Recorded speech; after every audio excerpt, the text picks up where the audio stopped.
এই মুহূর্তে অবস্থান করছি ময়মনসিংহ জেলার হালুয়াঘাট উপজেলার নাগলা বাজার বাদে বাইশিমূল গ্রামে।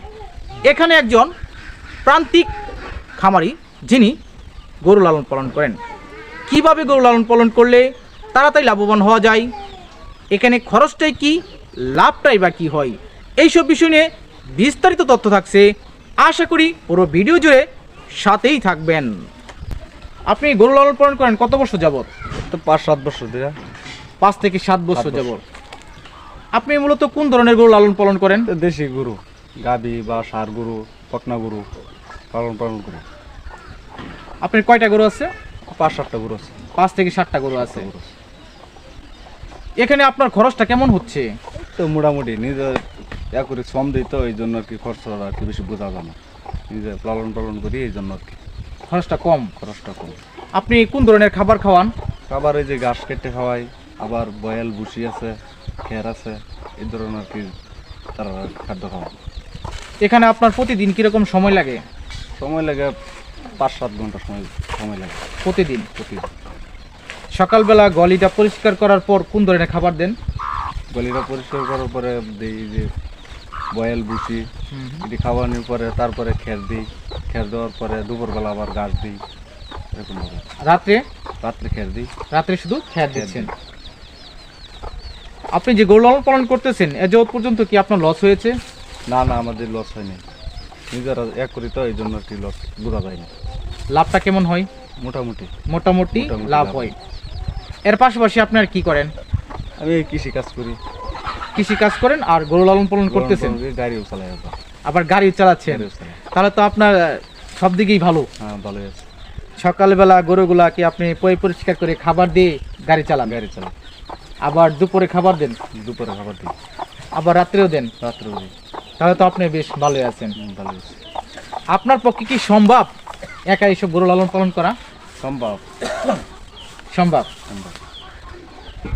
অনেক বাইরা আছে গরু লালন পালন করে তাদের লস হয়, এটা হওয়ার কারণটা কি? এটা কারণ তারা হয়তো ফ্যামিলির মধ্যে একটু সমস্যা হলে একজনে শ্রম দিতে পারে, আরেকজন শ্রম দিতে পারে না, এই জন্য আর কি লসের মধ্যে পড়ে যায়। আর সঠিকভাবে লালন পালন করলে অবশ্যই লাভবান হওয়া যায়। অবশ্যই লাভ হবে। আপনার কি ইচ্ছা আছে সামনে আরো বড় আকারে গরু লালন পালন করবেন? ইচ্ছা আছে, বড় আকারে গরু লালন পালন করবেন। বড় আকারে লালন পালন। অনেক বাইরে আছে অনেক টাকায় খরচ করে প্রবাসে চলে যাচ্ছে, অনেক সময় তাদের লস হয়। এটা হওয়ার যে লসটা হয় তাদের চেয়ে কি আপনি ভালো আছেন? তাদের থেকে আমি আলহামদুলিল্লাহ আমি অনেক সুখে আছি।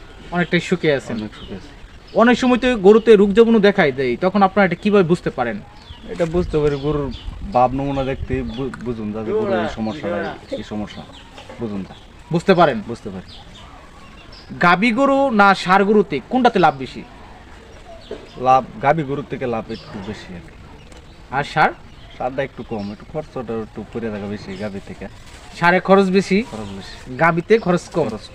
আবার গাবিরে খাওয়াই তাহলে তারপরে মনে করেন যে এটা পাঁচুর দেয় একটু বাইরে দেয়, আবার বেড়ে যায়। আপনার এখানে যে আমরা ষাঁড়গুলা দেখতে পাচ্ছি, এই ষাঁড়গুলো আপনি কতদিন এখানে রাখবেন তারপর বিক্রি করবেন? না, আমি তো ষাঁড়গুলো নিজের গাবিরই আর কি ষাঁড়গুলো কিনি নাই, এই কিছুদিনের মধ্যে আর কি বিক্রি করে দেয়। যখন বাজারটা ভালো হবে তখন বিক্রি করে দেবেন? বিক্রি করে। এখানে তো আপনি ভালোভাবেই গরু লালন পালন করতেছেন। ভালো। আপনাদের এলাকায় কি আর এরকম গরুর খামার আছে? হ্যাঁ, অনেক আছে। অনেকেই আছে গরুর খামার। গরু লালন পালন করতেছেন, গাড়ি চালাচ্ছেন, কৃষি কাজ করছেন, সব মিলিয়ে আল্লাহর রহমতে আপনি কেমন আছেন বর্তমানে? ভালোই আছি। অনেকটা সুখে আছেন? অনেকটা সুখে আছি, ভালোই আছি। পরিবার পরিজনকে নিয়ে ভালো আছেন? সবারই ভালো আছে। আপনি কি গাছ চাষ করেন? হ্যাঁ, গাছ চাষ করি। গাছ চাষ করতেছেন? হ্যাঁ, গাছ চাষ। গরুকে খাওয়াচ্ছেন? হ্যাঁ, গরু খাওয়াচ্ছি। আপনার ফোন নাম্বারটা কি বলা যাবে? বলা যাবে। বলেন।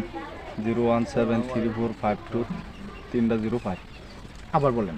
0173452 আপনার এই নাম্বারে যদি কোনো ভাই গরুর বিষয়ে পরামর্শ চাই, সেক্ষেত্রে কি আপনি সঠিক পরামর্শটা দিবেন? হ্যাঁ, সঠিক পরামর্শ দেব, যাতে আমার মতন লাভবান হইতে পারে সেই লোক যাতে লাভবান হতে পারে। আচ্ছা, গরুতে কি লাভই তো বেশি নাকি? লাভই বেশি। লসটা হয় যার কারণে। হ্যাঁ, জার্সির কারণে তারা পালন করতে পারে না, সেই জন্য লস হয়। সেই জন্য।